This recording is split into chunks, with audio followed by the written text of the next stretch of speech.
threat of a nuclear Iran is very real, as are the threats of Iran's support for terrorism, its ballistic missile program, and its other malign activities in the Middle East. So from that perspective, we talk to the Russians each time we meet about Iran as an issue, and we're going to continue to do it as long as the Iranian threat remains. Votes. Thank you, Mr. Ambassador. My question is that Syria was one of the subjects we discussed today, and the United States would very much like to get rid of foreign forces from Syria. We have no burning, long-time desire to stay there, I can tell you that. The real issue is the Iranian forces.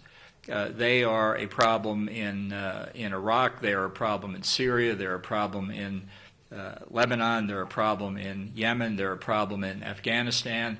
And I include in that surrogates for Iran and the Quds Force, Shia militia groups, Hezbollah, and other terrorist groups. That's why these activities by Iran are so threatening. And obviously, their presence in Syria is of particular concern to Israel because of the common border and because of Israel being within range of Iranian missile capabilities that they've been trying to bring into Syria and more recently bring into Iraq. About the Ukrainian conflict, perhaps the U.S. is willing to recognize. Look, Iran has engaged over the past couple months in a long series of unprovoked and unjustifiable attacks on oil tankers, oil pipelines, shooting down an American drone, and engaging in a whole range of other activity that's unacceptable. In that kind of environment, threatening the conference in Bahrain is always a possibility. They're close geographic proximity. It would be a big mistake for Iran to continue this kind of behavior. So we hope the conference, which extends over several days, will proceed unimpeded, and that would be best from even Iran's own point of view. To open tonight, what do you believe can be accomplished there? If Iran were serious about a solution, it wouldn't be violating the Nuclear Non-Proliferation Treaty. It wouldn't be the world's central banker of international terrorism. It wouldn't have its forces engaged in combat in other sovereign countries. And it would be a very different place. That's why we put the sanctions in place, because of the unacceptable behavior that Iran is engaged in. Now, they'll either get the point, or as the President said, I think very cogently yesterday morning in imposing sanctions on the Supreme Leader, we will simply enhance the maximum pressure campaign further. It will be, I think, the combination of sanctions and other pressure that does bring Iran to the table. Their word isn't very good. They violated, as I mentioned before, the nuclear deal. They violated the Non-Proliferation Treaty. So their say-so is going to require being backed up, and their say-so that they'll engage in serious negotiations if we give them relief lacks a certain amount of credibility. The Iranian Foreign Minister has described you and the Israeli Prime Minister as being on the B team, saying that you're calling for war and not diplomacy. Is that true? Oh, really?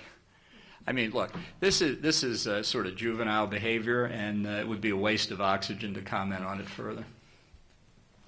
To open tonight, what do you believe can be accomplished there? I think it's a mistake for the Palestinians to boycott it. And I think what makes this particular proposal, which is sort of being rolled out in pieces and slowly due to a lot of exigent circumstances, the thing that makes it unique is the economic aspect of it.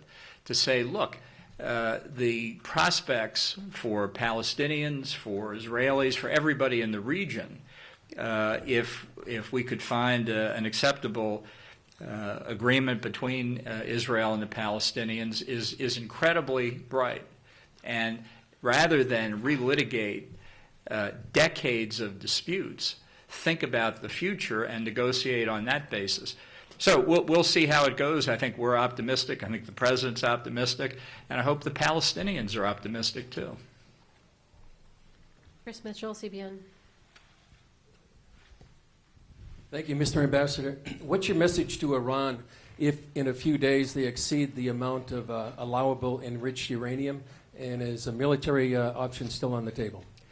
Well, I think the President would say that all options remain on the table. I wouldn't give Iran advice on what they ought to do. They should give up their pursuit of deliverable nuclear weapons. They should make that strategic decision. They haven't done it yet. All these subsidiary steps that they take simply make it more difficult for the rest of the world to trust them. I think the next step, if indeed they do blow through the limits, as they have threatened, they called it an ultimatum to the Europeans when they issued their statement.